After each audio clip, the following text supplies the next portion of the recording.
하나님의 말씀은 누가복음 20장 37, 38절 같이 합독합니다. 죽은 자가 살아난다는 것은 모세도 가시나무 떨기에 관한 글에서 주를 아브라함의 하나님이요 이삭의 하나님이요 야곱의 하나님이시라稱하셨나니 하나님은 죽은 자의 하나님이 아니요 살아있는 자의 하나님이시라. 하나님에게는 모든 사람이 살았느니라 하시니. 아멘. 하나님은 아브라함의 하나님, 이삭의 하나님, 야곱의 하나님이다. 하나님은 죽은 자의 하나님이 아니라 살아있는 자의 하나님이다. 그렇게 말씀하십니다. 예수님이 하신 말씀이죠. 이 말씀의 배경은 바로 사두개인들이 예수님께 나와서 질문함으로 말미암아 이루어진 내용인 겁니다. 사두개인들이 나왔습니다. 이 사두개인들은 어떤 사람들이냐? 사두개인들은 예수님 당시 지금으로부터 2000년 전 제사장 무리들, 레위 족속에 해당하는 자들이 대부분 사두개인들이었습니다. 이들은 성전에서 봉사하고 또 대제사장의 직분을 이제 왕이 임명해서 대제사장이 됩니다. 원래는 대제사장이 아론이 초대 대제사장이죠. 하나님께서 모세를 통해서 아론을 대제사장으로 세우라 하고 레위인들이 대제사장이 됩니다. 그러다가 이제 가나안 땅에 들어가고 사사시대를 지나면서 이제 다윗이 대제사장을 누구를 세우냐 하면 이제 사독계통을 세우죠. 사독계통. 한마디로 말해서 다윗이 세운 겁니다. 그전에는 모세가 하나님의 지시에 의해서 레위족 중에서 아론을 세웠죠. 그런데 다윗이 임금이 되면서부터 다윗이 세웁니다. 솔로몬이 또 대제사장을 세우죠. 왕이 임명을 했습니다. 계속해서 왕이 대제사장을 임명을 해오다가 이스라엘 나라가 바벨론의 포로가 그때서 끌려가고 그 다음에 돌아오죠. 돌아오고 나서는 왕이 없어집니다. 나라가 없어졌어요. 이스라엘 민족이 성전을 짓고 살았지만 공식적인 왕을 임명할 수가 없었어요. 그러면서 이제 임명하지 못하고 있다가 어떻게 되어집니까? 그래도 자체적으로 나라라고 해서 이제 조그마한 이제 왕으로 있습니다. 그래서 왕이 되는 왕의 족속에 되는 사람들이 이제 임명을 하는 겁니다. 어중간했죠. 공식 왕은 없고 어떻게 임명하느냐라고 하다가 중간기를 지나오면서 왕이 없는, 그러다가 자체 내에서 또 왕을 만들어요. 중간기 마카비 시대를 지나면서 나라를 하다가 또 나라가 또 뺏겨버려요. 이런 복잡한 사정을 거치다가 이제 로마가 나라를 다스리죠. 로마의 식민지하에 들어갑니다. 그러면서 우리가 세우겠다 했는데 왕이 없단 말이죠. 헤롯이 왕이 되어가지고 오긴 왔는데 헤롯은 왕으로 인정할 수 없고 이 나라의 모든 정치적인 사정을 관할하는 자가 로마 황제인 겁니다. 그래서 로마 황제가 임명을 해줘야 되는 그런 실정에 들어가게 되어져요. 그러면 이제 대제사장이 되어야 되는데 성경에는 레위 족속이 하라고 했는데 어떻게 하느냐? 그래서 레위 족속이 아니라 자기가 제사장을 하고 싶어서 돈을 싸들고 가서 허락을 받는 겁니다. 이스라엘 나라에서 대제사장은 오늘날 교회 목회자 같은 그런 위치가 아니라 영적인 종교적인 부분뿐만 아니라 정치적인 부분까지도 관장을 했단 말이죠. 그러니까 당연히 황제에게 잘 보여야 되고, 잘 보이려면 그냥 해서 됩니까? 돈을 싸서 들고 가야 되고, 그러면서 정치권과 왕과 야합이 되어지며 또 그렇게 해서 돈이 오고 가며 돈이 오고 가서니 내가 또 돈을 또 챙겨야 되고, 그러다 보니까 굉장히 부정과 부패가 비리가 많이 나게 되는 그러한 일이 벌어지게 되었다는 겁니다. 그런 쪽에 관여한 자들이 바로 사두개인들인 겁니다. 그러면서 저들의 생각은 뭐냐? 굉장히 정치적이고 굉장히 물질적이고 그러면서 저들의 제사를 드릴 수 있도록 했지만 저들의 생각은 뭡니까? 이번에 6월절에 얼마가 모였네? 몇 명이 모였네? 짐승이 얼마나 나갔네? 수익이 얼마나 되겠네? 그러한 쪽으로 실리에 물질에 굉장히 빠삭한 그러한 무리로 전락되어지며 그러한 것들이 몇십 년, 몇백 년 진행이 되어지는 과정 가운데서 저들은 뭡니까? 굉장히 세속적인 생각이 들어지고 그러면서 생각과 관념이 정말 하나님 앞에 드린다는 관념보다도 이러한 것에 굉장히 물질적으로 변질되어 가는 겁니다. 그러다 보니까 저들의 생각 관념 중에 뭐가 있냐? 이 세상 살다가 죽으면 끝이다. 그런 생각이 드는 겁니다. 세상 살다가 죽으면 끝이기 때문에 무슨 부활이 있냐라는 생각이 든 겁니다. 그래서 오늘 27절에 보면 부활이 없다고 주장하는 사두개인들이 그렇게 나와왔다라고 하는 겁니다. 그렇게 나와가지고 무슨 부활이 있겠습니까? 하면서 아주 리얼한, 아주 일상적이지 않은 그러한 한 사례를 드는 겁니다. 그래서 모세율법에 하면서 모세율법을 가지고 와가지고 이제 상속을 시켜야 되는데 첫째 아들이 상속이 없으면 둘째가 형수에게 들어가고 셋째도 들어가고 일곱째까지 다 형수화했는데 결혼을 했는데 아무도 자식이 없었습니다. 그런 사례가 흔하겠습니까? 쉽지는 않겠죠. 그런데 굉장히 어려운 곤란한 질문을 사건을 가지고 온 거죠. 이런 사실뿐만 아니라 대부분의 사실들에서는 어떻게 됩니까? 그이가 결혼을 했지만 헤어진다든지 아니면 다른 여인과 관계를 맺는다든지 그런 사례가 더 많았겠죠. 자기 부인이었는데 다른 여자와 관계를 했다든지 그런 사례들이 훨씬 더 일상적인 관계겠죠. 그런데 그러한 관계는 이야기하지 않고 그래도 좀 성경적인 관계를 가져오려고 이 사례를 가져왔죠. 그렇게 해서 가져와가지고 마지막 날 부활하게 되면 만일에 부활이 있다면 7명이 형수와 다 관계를 맺었는데 이 여자는 누구의 남편이 되겠습니까? 라고 묻는 거죠. 그러니까 복잡하다 말이에요. 관계가 그렇게 복잡한데 부활이 되어진다면 이게 완전히 이 가정의 족보는 엉망이 되어져 가지고 이 여자는 내 아내다. 첫째 아내냐 둘째 아내냐 7명의 여자 1명에 7명의 남편이 되어진다면 이게 얼마나 복잡하겠냐는 거죠.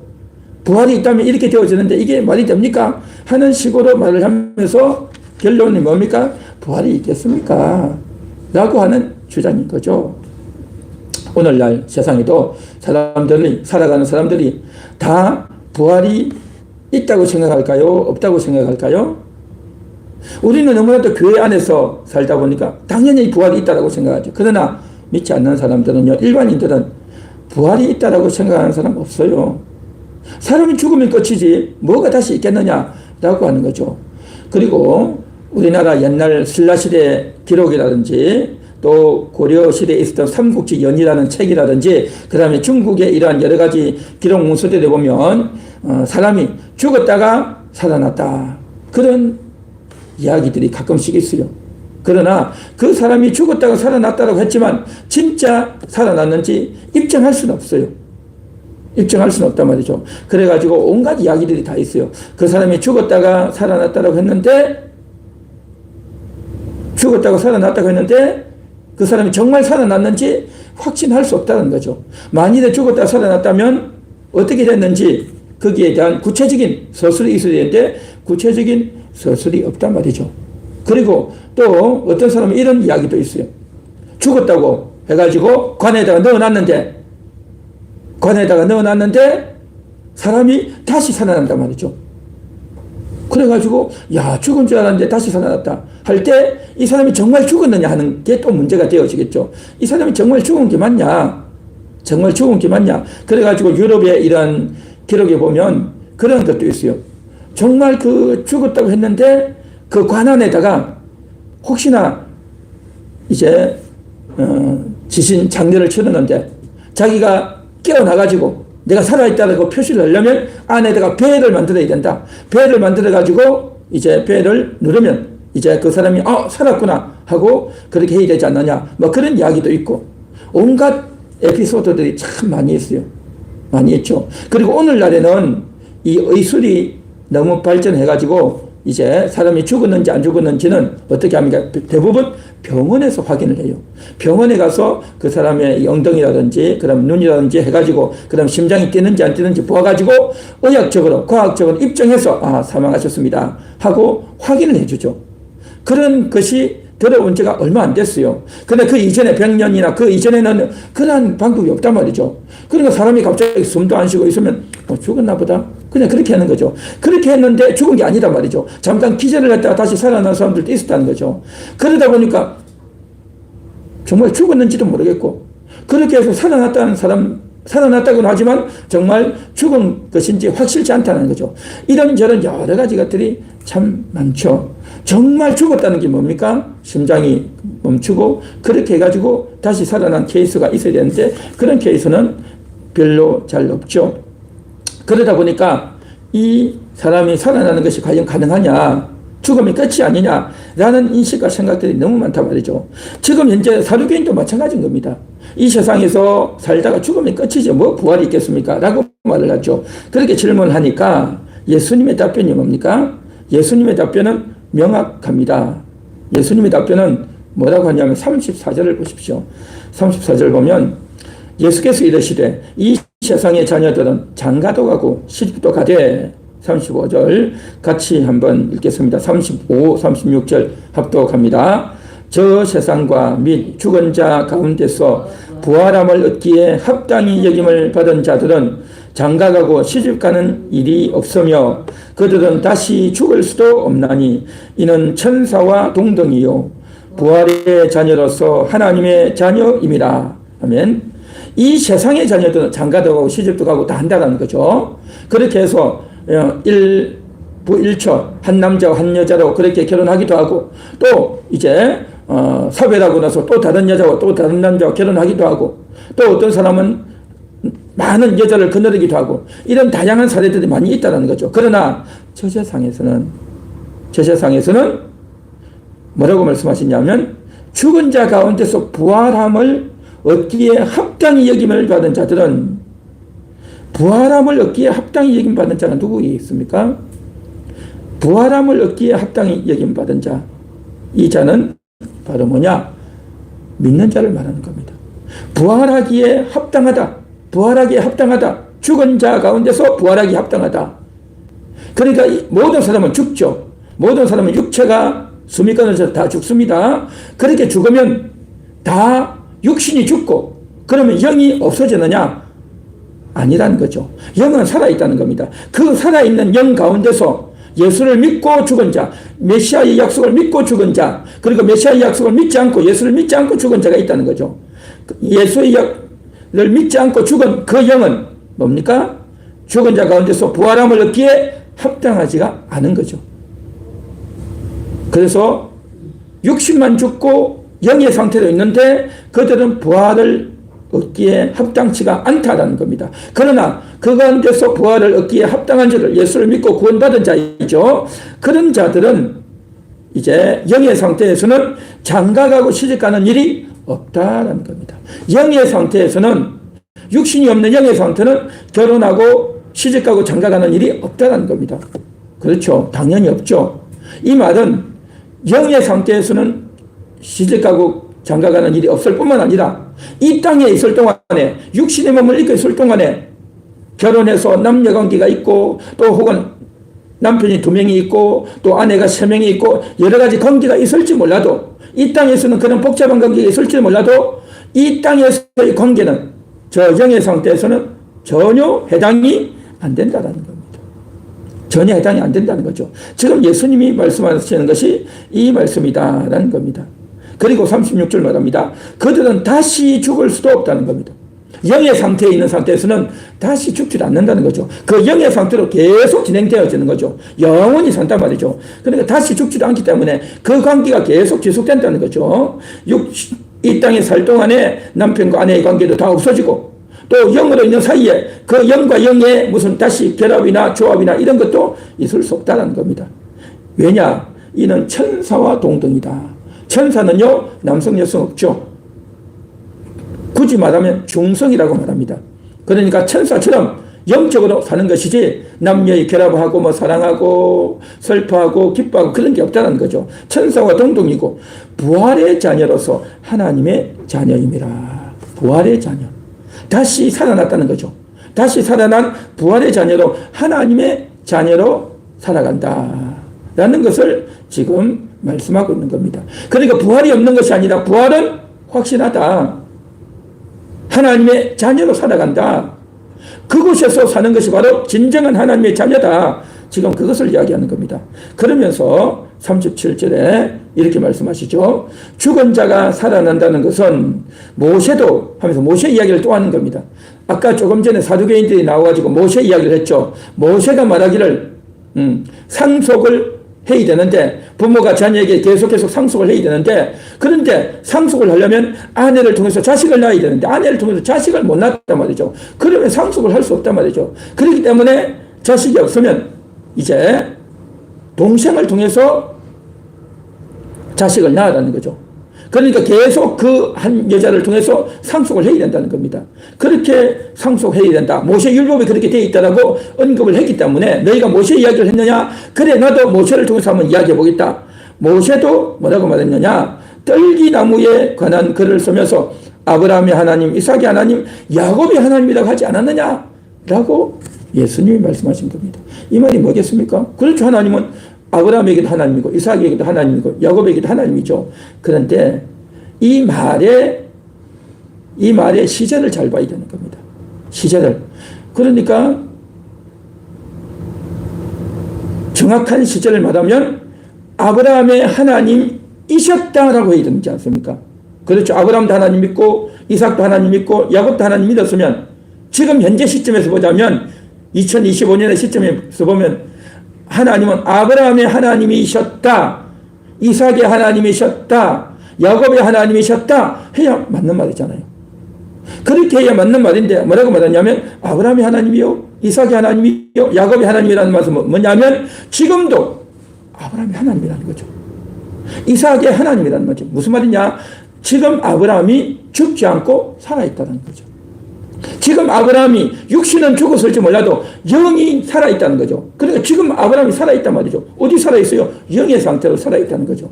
이삭도 영의 상태로 살아있고 야곱도 영의 상태로 살아있다는 거죠. 그래서 하나님은 살아있다.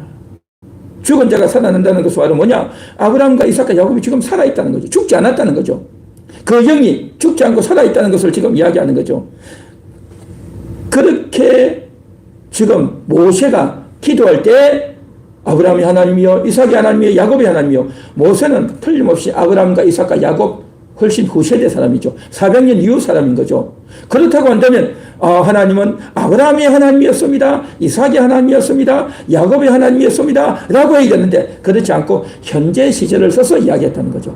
그 말이 뭐냐면 모세 당시에도 아브라함은 이미 죽고 없고 아브라함, 이삭, 야곱이 죽고 없었지만 여전히 아브라함이 하나님이다 말하면 뭐냐면 아브라함이 살아있습니다, 이삭이 살아있습니다, 야곱도 살아있습니다 를 전제한 그러한 하나님이고 전제한 그러한 기록이다라는 거죠. 그래서 모세가 그렇게 말하지 않았느냐? 모세가 그 말을 했다는 것은 바로 저들이 다 살아있다는 것을 말하는 게 아니겠냐? 라는 의미로 예수님이 말씀하신 거죠. 그러면서 38절에 이렇게 말씀하십니다. 같이 한번 읽어봅니다. 38절 시작. 하나님은 죽은 자의 하나님이 아니요 살아있는 자의 하나님이시라. 하나님에게는 모든 사람이 살았느니라 하시니. 아멘. 하나님은 죽은 자의 하나님이 아니라는 거죠. 살아있다는 겁니다. 아브라함도 살아있고 이삭도 살아있고 모세도 살아있고 다윗도 살아있고요. 20년 전에 살았던 사람 베드로도 살아있고 요한도 지금 살아있다는 겁니다. 우리의 부모님도 지금 살아있다는 겁니다. 우리의 부모님, 우리의 할아버지, 할머니도 지금 다 살아있다는 거예요.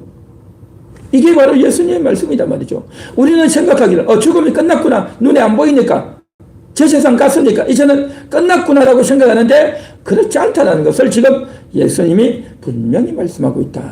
살아있다는 거죠. 그러니까 하나님은 죽은 자의 하나님이 아니라 살아있는 자의 하나님이다. 그러니까 육신이 살아있을 때도 그들이 하나님이셨고 저들이 육신이 죽고 없을 때도 여전히 저들이 하나님이란 말이죠.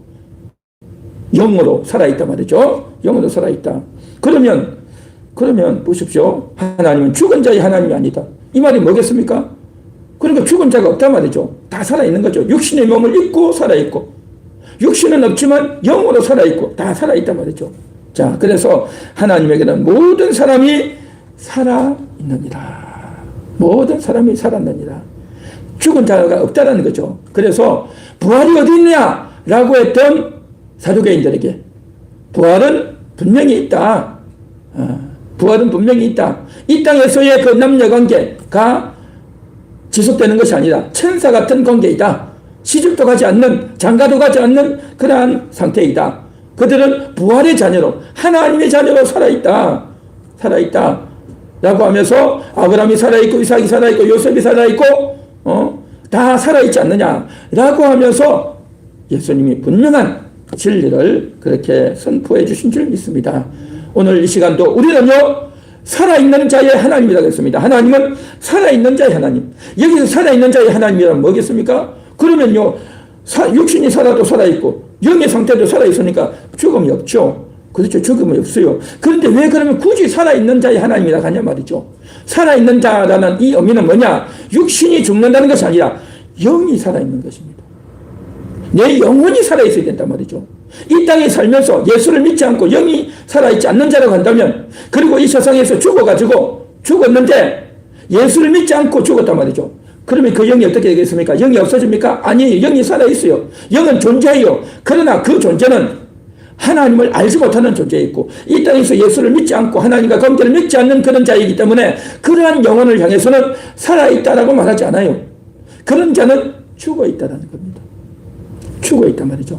살아있다라는 것은 뭡니까? 하나님과 관계 맺고 있는 하나님의 자녀가 된 상태, 하나님 안에서 끝없는 상태를 살아있다라는 것입니다. 그러므로 우리는 이제 분명한 겁니다. 육신의 몸을 입고 우리는 살아있는데 이 살아있음이 뭐냐? 내가 영으로 살아있어야 되는 겁니다. 내 영이 하나님을 인식하고 내 영이 하나님을 감사하고 하나님께 이끌리는, 정말 하나님과 소통하는 그러한 관계가 되어져야 살아있다는 겁니다. 내가 살아있단 말이죠. 내 존재감을 드러내야 되는 겁니다. 내 존재감을 어떻게 드러내겠습니까? 내가 하나님의 자녀입니다. 나는 내 영혼이 깨어난 자입니다. 내 영혼이 하나님과 소통합니다. 내 영혼이 하나님께 감사합니다. 내 영혼이 하나님을 찬양합니다. 내 영혼이 하나님을 의지합니다. 하면서 영혼이 살아있음을 우리가 입증하고 내 영혼이 활동하고 있음을 오늘도 감사하며 인식하며 살아가야 될 줄 믿습니다. 이게 바로 살아있는 자단 말이죠. 오늘도 제대로 살아있는, 내 영혼이 살아있는, 내 영혼이 활동하는 그러한 기도가 되기를 바라겠고, 그러한 의미로서 부활한다. 이 부활은 우리의 것이다 하는 그런 인식과 감사를 가지고 이번 한 주간도 열심히 기도할 수 있기를 간절히 소망합니다.